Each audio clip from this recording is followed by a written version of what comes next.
सभे मगहिया भाई बहन के भुलेटन काका के राम राम। आथिन मगहिया खबर में सुनते देश दुनिया की खबर।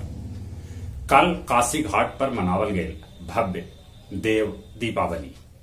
कार्तिक पुनिया के अवसर पर बड़ी संख्या में लोग गंगा में नहायलन। देश के नाम संदेश में कल प्रधानमंत्री नरेंद्र मोदी कैलन ऐलान, तीनों कृषि कानून वापस करल जाए।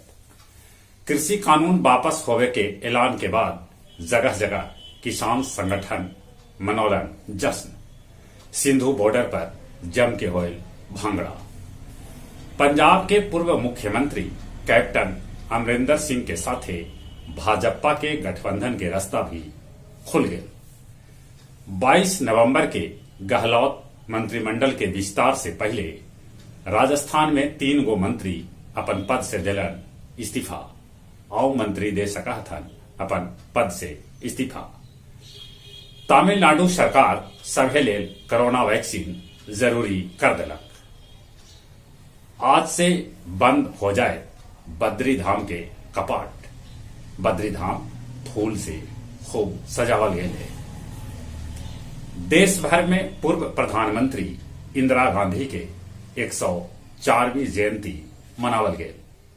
तमिलनाडु में भारी बारिश से 8 आदमी के है मौत के खबर। रोहतास के चेनारी थाना के शबराबाद में नदी में डूबे से 3 गो छात्रा के मौत के है खबर। दुनिया भर में देखल गए आंशिक चंद्रग्रहण के नजारा। अब 648 बछर बाद लगत ऐसा आंशिक चंद्रग्रहण।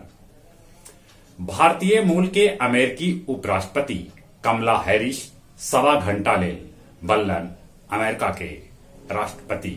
कोई महिला पहल बेर अमेरिका के राष्ट्रपति बनलन है। चीन के मिसाइल समूले दुनिया के चक्कर लगौलक ऐसा कहलक है अमेरिका। ऑस्ट्रेलिया में फिर से लगावल जा सका है लॉकडाउन। टीकाकरण सभे लेल जरूरी कर देवल गए है। सूडान में सेना के खिलाफ लोग सड़क पर उतरलन कहे से कि 15 लोग के गोलीबारी में मौत हो गया। कार्तिक पुनिया के अवसर पर गया फल्गु और विष्णुपद मंदिर में उमड़ल भीड़। फल्गु के देव घाट पर देव दीपावली के साथे साथे फल्गु महाआरती के आयोजन कैल गए। भुरहा में मनावल गए भुरहा महोत्सव। वर्ल्ड एक्सपोज में गया जी के काजल कुमारी और शनि कुमार लेतन भाग। गया जंक्शन पर 39 बोतल विदेशी दारू के साथ एगो सेना के जवान के पकड़ल गए। और अब कुछ खेल के समाचार।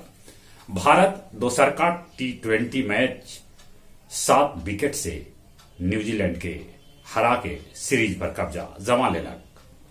भारत के तरफ से राहुल और रोहित ताबड़तोड़ बल्लेबाजी कैलन और दोनों कोई अर्धशतक बनौलन। दक्षिण अफ्रीकी बल्लेबाज एवी डिविलियर्स क्रिकेट के सभे फॉर्मेट से लेलन संन्यास। रानी रामपाल के देल गेल आराम। सविता के हाथ में महिला हॉकी टीम के सौंपल गेल है कमान। एशियाई चैंपियनशिप इनके कप्तानी में खेलल जाए। पाकिस्तान पहला का T20 मैच में बांग्लादेश के हरा दिलक। शीतकालीन ओलंपिक के बहिष्कार कर सका है अमेरिका।